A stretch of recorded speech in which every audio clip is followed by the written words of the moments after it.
Voltamos, turminha, agora com português, tá certo? Aí tá erradinho aí também, tá certo? Na Conquista da Matemática é o livro Ápice de português, páginas 154 a 156.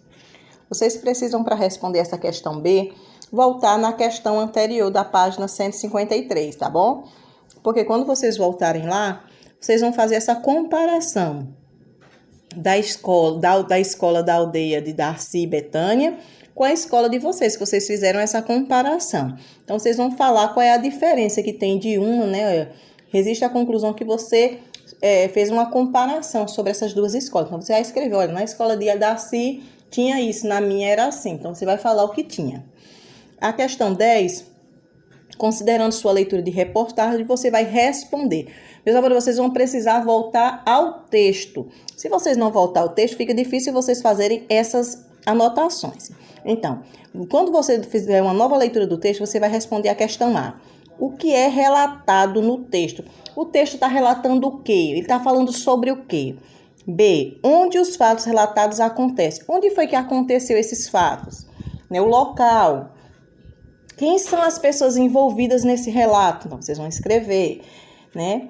Quando o relato foi publicado, também tem lá quando foi publicado, porque se é uma reportagem, tem lá a data da reportagem, ok? 11. Na reportagem, o que indica que o relato abrangeu o período de um dia na vida dos índios? Copie no texto as palavras que expressam, que comprovam essa resposta. Então, ele quer o quê? Que indica que o relato aconteceu no período de um dia, tá certo? Tem alguma parte lá que vai falar, essa parte falou, então você vai copiar. Nós vamos ver aí linguagem de construção do texto, também continua fazendo a interpretação, recursos empregados na reportagem. Além do texto verbal, o que é o verbal? É o escrito, é o falado, né? O repórter utilizou fotografias, então toda reportagem geralmente ela tem fotografia. Ela tem o escrito e tem a fotografia e tem uma legenda embaixo da fotografia. Aí ele pergunta, que intenção ele provavelmente teve ao usar um grande número de imagens? O que ele queria mostrando essas imagens? Tá bom? Então, vocês vão responder. B. Qual das fotografias chamou mais a sua atenção? Então, você, a fotografia 2, a fotografia 3. E por quê? Você vai responder por quê. 2 aí, marque um X na alternativa com as características da linguagem utilizada pela reportagem. Então, ela foi uma reportagem o quê? Aí vocês vão ler a alternativa e vai marcar. Pronto, tem mais de um, então marque, tá bom? Vamos aí a 3. Releia o trecho em que o repórter relata que os índios aprendem na escola. Então, eles aprendem matemática, português, história, geografia, a língua nativa do tronco linguístico macro-G. Ao fazer referência à língua dos índios, a repórter utilizou a palavra tronco, porque é uma forma comum de agrupar línguas que têm a mesma raiz. Isso é, línguas que têm a mesma origem.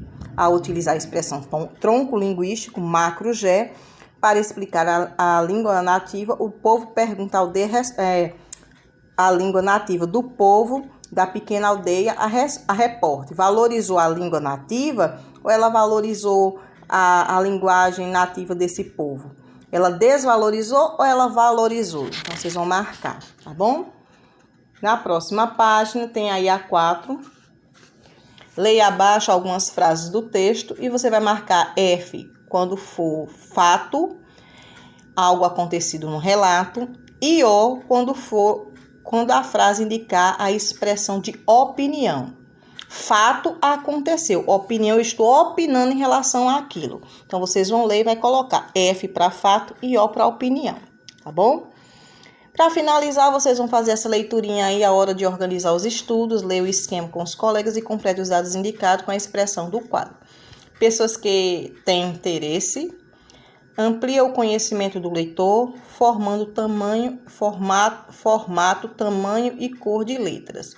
Então, essa realmente é o esquema que a gente tem numa reportagem. O relato de fatos reais situados no tempo, publicado em jornal, revistas e site. A intenção é o quê? É informar. Além de informar, ele faz o quê? Tá bom? Vocês vão completar. esses relatos, a linguagem de construção, uma linguagem clara, um uso de linguagem. O que mais você pode ver que tem numa reportagem? O leitor, quem é o leitor? Quem pode ser os leitores? Então, vocês vão completar essa parte, ok?